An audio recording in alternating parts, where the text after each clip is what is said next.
అందరికీ నమస్తే. ముందుగా వెల్కమ్ టు అమ్మ భాషలో నేర్చుకుందాం. సో ఈరోజు మీ ముందుకు ఒక ముఖ్యమైన అంశంతో వచ్చాను. సో మరికొద్ది రోజుల్లో తెలంగాణలో 10th క్లాస్ ఎగ్జామ్స్ జరగబోతున్నాయి. మార్చి 21 నుండి ఆ ఎగ్జామ్స్ కంప్లీట్ అయిన తర్వాత పిల్లలు ఇంటర్ వైపు లేదంటే టెక్నికల్ వైపు అనేది మూవ్ అవ్వడం, ఆ ప్రాసెస్ కూడా స్టార్ట్ అవబోతుంది. సో దాంట్లో భాగంగా తెలంగాణ ప్రభుత్వం పాలిసెట్ కి సంబంధించిన కొన్ని ఇంపార్టెంట్ డేట్స్ ని ఈ రోజు అనౌన్స్ చేయడం జరిగింది. యాక్చువల్గా గత సంవత్సరంతో పోలిస్తే ఈ సంవత్సరం చాలా లేట్ గా వాళ్ళు అనౌన్స్ చేశారు. అంటే కొన్ని 10th class hall tickets issue వల్ల కానీ, సో టెక్నికల్ ఇష్యూస్ వల్ల కానీ గత సంవత్సరంతో పోలిస్తే కొద్దిగా డిలే అయింది. లాస్ట్ ఇయర్ February 15th మనకు నోటిఫికేషన్ అనేది రిలీజ్ చేయడం జరిగింది. ఈసారి మార్చి 19th రోజు అప్లికేషన్స్ అనేవి స్టార్ట్ కాబోతున్నాయి. రైట్, మార్చి 19th రోజు అప్లికేషన్ స్టార్ట్ అయ్యి ఏప్రిల్ 19th రోజు, అంటే సరిగ్గా 1 month, మార్చి 19th అప్లికేషన్ స్టార్ట్ అవుతాయి. అండ్ ఏప్రిల్ 19th రోజు వితౌట్ లేట్ ఫీ లేకుండా మనకు అప్లికేషన్స్ అనేవి స్వీకరించడం జరుగుతుంది.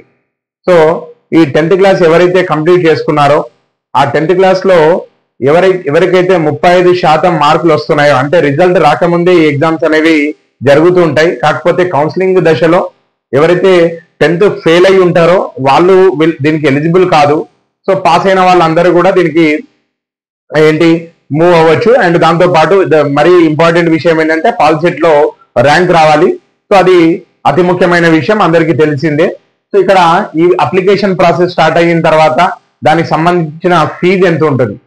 సో ఇక్కడ 2 రకాల ఫీ కేటగిరీస్ ఉన్నాయి. ఒకటి ఏంటంటే SC ST schedule caste, schedule tribe వాళ్ళకు మనం బోర్డు మీద డిస్ప్లే చేసాము. 250 రూపాయలు వాళ్ళు పే చేయాల్సి ఉంటుంది. So general candidates and BC candidate, ఓకేనా, బీసీకి సంబంధించిన వాళ్ళు అండ్ జనరల్ అంటే ఓసీ క్యాండిడేట్స్ వాళ్ళు 500 రూపాయలు పే చేసి ఈ అప్లికేషన్ అనేది ఫిల్ చేసుకోవాల్సి ఉంటుంది. రైట్. సో ఈ పాలిసెట్ ని మనకు కండక్ట్ చేస్తున్న వారు state board of technical education and training Hyderabad. So వాళ్ళు దీన్ని ఆర్గనైజ్ చేస్తున్నారు. సో దీనికి ఇనీషియల్ స్టేజ్ నుంచి ఫైనల్ స్టేజ్ వరకు మొత్తం వాళ్ళే లుక్ ఆఫ్టర్ చేస్తారన్నమాట. సో ఈ పాలిసెట్ కి సంబంధించిన అఫీషియల్ వెబ్సైట్ మీరు బోర్డు మీద చూడొచ్చు. పాలిసెట్ POLYCET.SBTET, ఇందాక దీని ఫుల్ ఫామ్ చెప్పాను కదా, state board of technical education and training .telanggana.gov.in. So ఇది మన అఫీషియల్ వెబ్సైట్. ఈ వెబ్సైట్ లోకి వెళ్తే మనకు తర్వాత ప్రాసెస్ అనేది స్టార్ట్ అవుతుంది. సో ఇంకా నోటిఫికేషన్ అనేది రేపు రాబోతుంది, అంటే మార్చి 19th రాబోతుంది కాబట్టి సో దానికి సంబంధించిన అన్ని విషయాలు కూడా మనకు డీటెయిల్ గా తెలుస్తాయి. సో ఈ పాలిసెట్ లో 2 రకాల కోర్సెస్ అనేవి మనకు అవైలబుల్ గా ఉన్నాయి. Maths background and coming to the next one non maths background. Mathematics సంబంధించింది అంటే ఇంజనీరింగ్ కోర్సెస్, ఓకేనా, దాంట్లో రకరకాలైన కోర్సులు ఉన్నాయి. సిఈసి కానీ CSC computer science and coming next one mechanical engineering కానీ, సో ఇన్ఫర్మేషన్ టెక్నాలజీ కానీ, EEE కానీ, ఈసీఈ కానీ, ఇట్లాంటి దాదాపు 15 ఇంపార్టెంట్ కోర్సులు అనేవి ఉన్నాయి. దాంతోపాటు నాన్ మ్యాథమెటిక్స్ కోర్సులు కూడా ఉన్నాయి దీనిలో. అంటే అవి ఏంటంటే అగ్రికల్చర్ కి సంబంధించినవి, హార్టికల్చర్ కి సంబంధించినవి, ఓకేనా. సో వాళ్ళకు కూడా దీంట్లో పాలిసెట్ లో మనకు ప్రవేశం అనేది, ఆ టెక్నికల్ రూట్ లో ప్రవేశం అనేది కల్పించడం జరుగుతుంది. ఇక్కడ మనకు టోటల్ ఈ పాలిటెక్నిక్ ఎగ్జామ్ ఎంట్రన్స్ ఎగ్జామ్ లో మనకు ఓవరాల్ గా 150 మార్కులు ఉంటాయి, 150 మార్క్స్ ఉంటాయి. రైట్. కాకపోతే ఇక్కడ మనం గుర్తుపెట్టుకోవాల్సింది ఏంటంటే, సో దీంట్లో మ్యాథమెటిక్స్, ఫిజిక్స్, కెమిస్ట్రీతో పాటు బయాలజికల్ సైన్స్ కూడా ఉంటుంది. కాబట్టి ప్రతి స్టూడెంట్ కి ర్యాంక్ ఇచ్చేటప్పుడు 2 కేటగిరీలుగా డివైడ్ చేస్తారు, ఓకేనా. ఒకటి ఎంపీసీ బ్యాక్గ్రౌండ్ తోనే ఒక ర్యాంక్ వస్తుంది, ఎంబైపీసీ తోనే ఒక ర్యాంక్ వస్తుంది. ఎంపీసీ ర్యాంక్ ఇచ్చినప్పుడు వాళ్ళకు మ్యాథమెటిక్స్, ఫిజిక్స్, కెమిస్ట్రీ అంటే 120 మార్కులకు కన్సిడర్ చేస్తారు. ఎంబైపీసీ అన్నప్పుడు 150 మార్కులకు కన్సిడర్ చేస్తారు. ఇక్కడ ఇంపార్టెంట్ విషయం మనం గుర్తుపెట్టుకోవాల్సింది ఏంటంటే, కంపల్సరీగా ఎంపీసీ స్టూడెంట్ కూడా బయాలజికల్ సైన్స్ కి సంబంధించిన క్వశ్చన్స్ ని అటెంప్ట్ చేయాల్సి ఉంటుంది, ఓకేనా. సో ఆ క్వశ్చన్ పేపర్ ప్యాటర్న్ అనేది ఎలా ఉంటుందంటే, మ్యాథమెటిక్స్ సంబంధించింది 60 మార్కులు వస్తాయి, ఫిజిక్స్ 30 మార్క్స్ ఉంటాయి, కెమిస్ట్రీ నుంచి 30 మార్క్స్ ఉంటాయి, అండ్ బయాలజికల్ సైన్స్ నుంచి 30 ఉంటాయి, ఓకేనా. మ్యాథ్స్ 60 ఉంటాయి. సో మిగతావి అన్ని కూడా 30 అంటే ఓవరాల్ గా 150 మార్క్స్ అనేవి మనకు ప్రజెంట్ అయ్యి ఉంటాయి దీంట్లో. ఆ 150 మార్క్స్ మనము దీంట్లో ఎలాంటి నెగిటివ్ మార్కింగ్ అనేది లేదు.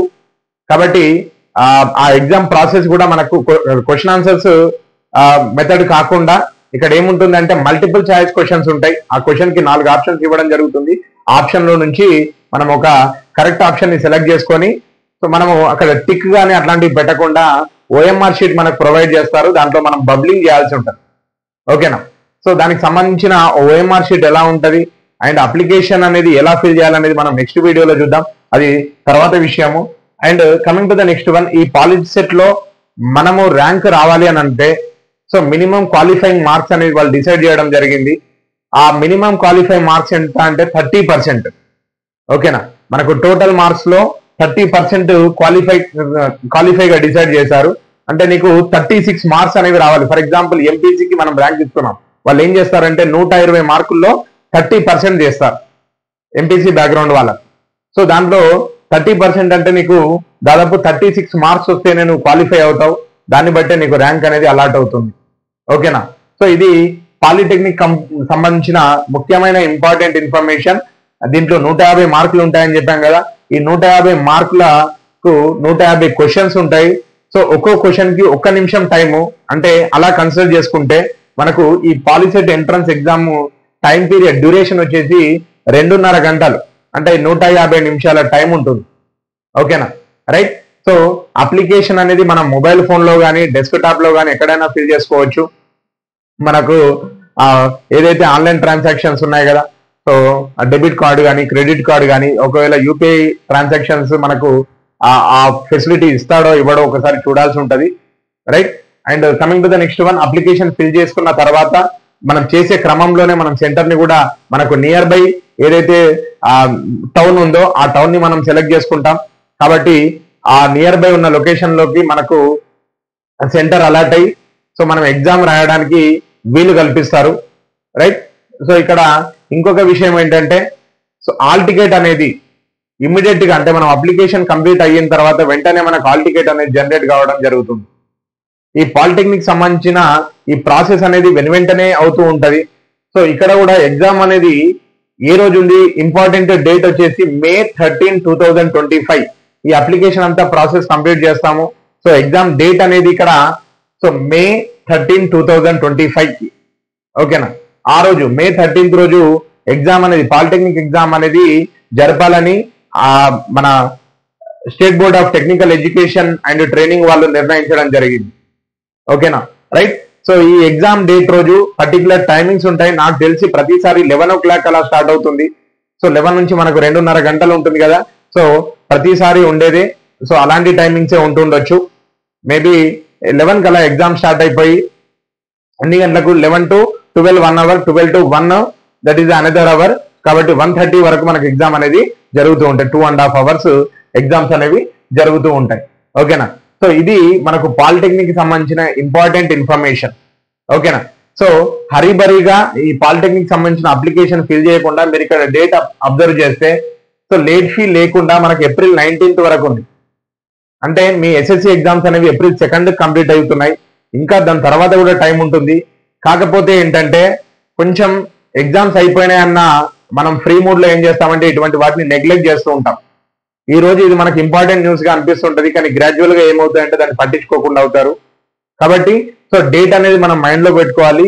మరీ డెడ్ లైన్ కి వెళ్లకుండా సో అదే డేట్ రోజు అప్లై చేద్దాం, చివరి టైం ఉంది కదా అని మనం వెళ్ళినాం అనుకోండి, ఒక్కోసారి టెక్నికల్ ఇష్యూస్ వల్ల సర్వర్ ప్రాబ్లం వల్ల మనము అప్లికేషన్ అనేది రిజెక్ట్ అయ్యే ఛాన్స్ ఉంటుంది, అప్లై చేయలేము. కాబట్టి సో దీనికంటే ముందు ఒక 1 week బిఫోరే మనం డెడ్ లైన్ గా పెట్టుకోవాలి. సో ఇక్కడ 9th ఉంది కదా, సో 12th నుంచి ఓకేనా 12 వరకు నేను పాలిసెట్ అప్లికేషన్ అనేది ఫిల్ చేయాలి అని మనము డిసైడ్ అయ్యి సో ఎవరైతే టెక్నికల్ రూట్ లో వెళ్దాం అనుకుంటున్నారో సో దానికి సంబంధించిన వాళ్ళు ఈ పాలిటెక్నిక్ ఫామ్ ని అప్లై చేసుకొని హాల్ టికెట్ జనరేట్ చేయించుకొని సో దానికి తగ్గట్టుగా ప్రిపరేషన్ అనేది ఓకేనా. మీరు ఇక్కడ టైం డ్యూరేషన్ చూస్తుంటే March 19th రేపు నోటిఫికేషన్ రాబోతుంది. అండ్ May 13th రోజు మనకు ఎగ్జామ్ ఉంది. అంటే మధ్యలో గ్యాప్ ఉంది. దీనికి సంబంధించిన పోర్షన్ ఏదో కాదు, మనం అప్ టు 10th క్లాస్ వరకు ఓకేనా 10th క్లాస్ లో ఉన్న ఇన్ఫర్మేషన్ అనేది ఎక్కువ అడుగుతూ ఉంటాడు. దాంతో పాటు దానికి ముందున్న బేసిక్స్ 8th 9th అండ్ ఈ 10th లో ఉన్న ఇన్ఫర్మేషన్ ని కొంచెం అడ్వాన్స్డ్ గా డెప్త్ గా అంటే మనం ఆలోచించే రకంగా కొన్ని క్వశ్చన్స్ అనేవి ఉంటాయి ఓకేనా. సో దానికి సంబంధించిన ఒక స్టాండర్డ్ మెటీరియల్స్ అనేవి మన మార్కెట్ లో కూడా అవైలబుల్ గా ఉంటాయి, రైట్. సో అది ఒక ప్లాన్ గా మనం ప్రిపేర్ అయితే పాలిటెక్నిక్ లో మనకు మంచి ర్యాంక్ వస్తుంది. సో దాన్ని బట్టి మనం మంచి కాలేజ్ సెలెక్ట్ చేసుకొని ఈ టెక్నికల్ ఫీల్డ్ లో మనము మంచి ఆపర్చునిటీస్ పొందే అవకాశం ఉంటుంది. ఓకేనా. సో ఇది ఈ రోజు ముఖ్యమైన విషయం. సో దీన్ని ప్రతి ఒక్కరికి, అంటే ఎవరైతే 10th క్లాస్ కంప్లీట్ అవుతుందో ఆ పిల్లలందరికీ షేర్ చేయండి, రైట్. వాళ్ళు ఈవెన్ దో వాళ్ళు ఇంటర్ వైపు వెళ్ళినా కానీ ఈ ఎంట్రన్స్ ఎగ్జామ్స్ అనేవి రాయడం వల్ల వాళ్ళకు నాలెడ్జ్ కూడా పెరుగుతుంది, రైట్. సో ఈ అప్లికేషన్ ఫీజు మీరు చూస్తే ఎస్సీ ఎస్టీలకు 250 rupees and general and BC వాళ్ళకి 500 రూపీసే ఉంది. కాబట్టి సో మనీ అనేది పోయినా కానీ కొంచెం నాలెడ్జ్ అనేది గెయిన్ చేసుకోగలుగుతారు. ఇప్పుడు ప్రిపేర్ అవుతే అది వాళ్ళకు తర్వాత ఉన్న హయ్యర్ ఎడ్యుకేషన్ కూడా బేసిక్స్ గా యాక్ట్ అవుతుంది. కాబట్టి ప్రతి ఒక్కరు అప్లై చేయడానికి ట్రై చేయండి. సో ప్రిపేర్ అవ్వండి. సో మంచి ర్యాంక్స్ గెయిన్ చేసుకోండి. సో ఎవరైతే నేను కంపల్సరీ టెక్నికల్ వైపు వెళ్ళాలి అని అనుకున్న వాళ్ళు మాత్రం గట్టిగా కూర్చొని ప్రిపేర్ అయితే సో ఖచ్చితంగా మంచి ర్యాంక్ వస్తుంది, మంచి కాలేజీలో సీట్ వస్తుంది, మీ ఫ్యూచర్ అనేది చాలా బ్రైట్ గా ఉంటుంది. ఓకేనా, రైట్. సో ఈ విషయాన్ని ప్రతి ఒక్కరికి షేర్ చేస్తారని మనస్ఫూర్తిగా కోరుకుంటున్నాను. So thank you. ఇంకా దీనికి సంబంధించిన పూర్తి వివరాలు మనం నెక్స్ట్ వీడియోలో ఇంకా 1-2 days లో అప్లికేషన్ ప్రాసెస్ స్టార్ట్ అయిన తర్వాత ఒక అప్లికేషన్ ఎలా ఫిల్ చేయాలో మనము లైవ్ గా చూసుకుంటూ ఆ విషయాలన్నీ తెలుసుకుందాం. Okay, thank you so much.